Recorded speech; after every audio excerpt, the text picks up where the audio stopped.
This is the Bitcoin drop heard round the world. Guys, I don't know if I've ever gone through this much stress in my life, and it was mainly because I'm trading. Now, if you're holding long term and you saw this big drop, I don't see any reason to sell because Bitcoin's been the best performing asset if you've held it 4 years or longer out of pretty much anything out there in today's date. But when you're trading, there's a thing called a liquidation point. Now, if Bitcoin reaches that liquidation price, you'll lose all the money in the trade. Now, me being a novice trader, still learning, I haven't even put out the Bybit video to you guys because I want to understand inside and out every aspect of trading that there is to know before I bring any of that content to you guys, because I know how much risk and liability it is for me to bring that to you guys. So smash the thumbs up button if you, like me, wanting to keep your guys' best interests at heart there. This morning at about 5:30 a.m., I woke up after having a little dream about BitBoy reading a chart showing that Bitcoin was back at 52,000. Well, I looked at my phone and it was at like 35,000. Now keep in mind, me being that novice Bitcoin trader, I had a trade open for so long. The average buy-in price was around 58,000. And usually when I see the price plummet, I don't freak out. I know that the price is going to go back up and reach that $58,000 level at some point sooner or later before it reaches zero or something like that. Well, this 55% Bitcoin drop almost had me hit my liquidation level that was only $300 away. Now, when you're talking about a 4-hour candle that has fluctuated $14,000 in 4 hours, and I came within $300 of not hitting my liquidation level, which would have cost me $40,000. Like, I don't know who's out there, if it's God or whatever, like, that had my back. Honestly, I think it was my girl Iris, because last night we had a little scuffle and I was kind of being a jerk. And whenever I'm mean to her, there's like some weird karma thing, and it just reflects itself in my business or my job. Isn't that right, Iris? Yeah, that's right. Like, did you see me freaking out this morning? Yeah, but then we made up right on time. We made up right on time. $300 came within me losing all my money. I'm still in this trade right now. I'm still down $17,000, but my liquidation price is now at $29,000.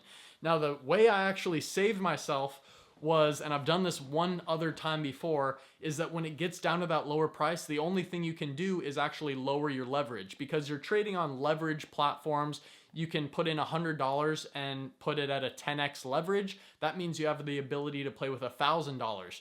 Well, the more leverage you play with, the faster you're able to hit your liquidation price if it goes the opposite way, and you'll lose all the money. So what I do to make my liquidation price further away is I need to lower my leverage, deleverage myself.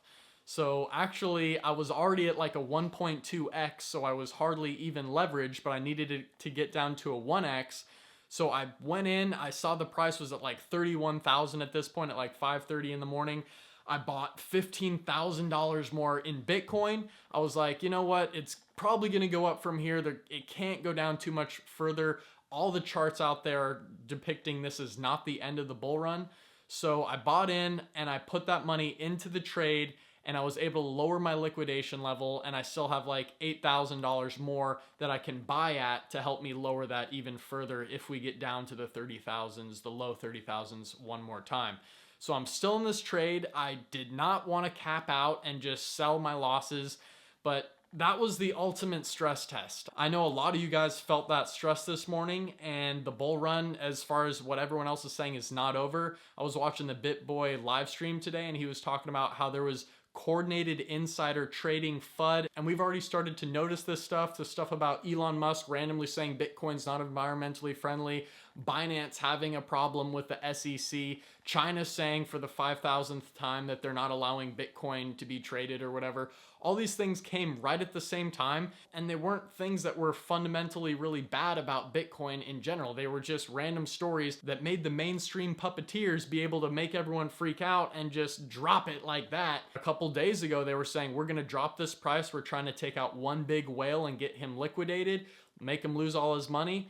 And we're gonna go drop it to about this price, $30,000 level. And literally in 2 days it happens. So not a lot of times we believe those things. We often wanna believe our instincts and say, well, maybe they're wrong this time and maybe that's not gonna happen.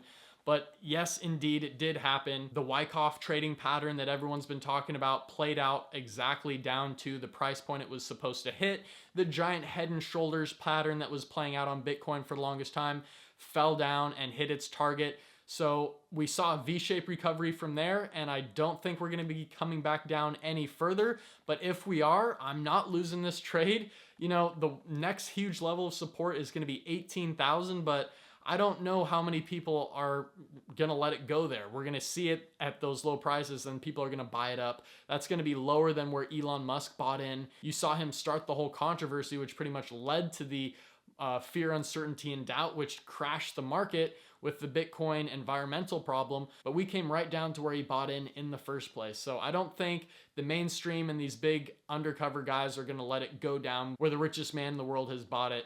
You know, otherwise, you know, we can't let him be in the red. So these guys are coordinating things. They take it out on the small retail investors. I just wanted to share this story with you guys and document it for my own YouTube channel because I cannot believe I was only $300 away from losing $40,000. I had an Ethereum trade, I had a Bitcoin trade, and, you know, I don't know what else to say, guys. So drop your comments down below. I really feel for everyone that, you know, might have had a really hard day and did get liquidated.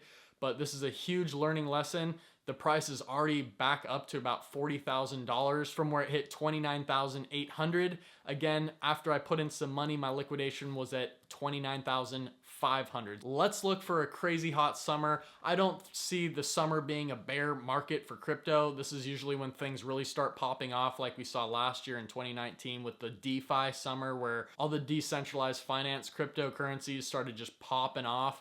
So I really think we're going to be in it for this next run. Another note, that insider trading guy was saying that we're going to be right on up to 70K here shortly after this massive flash dump.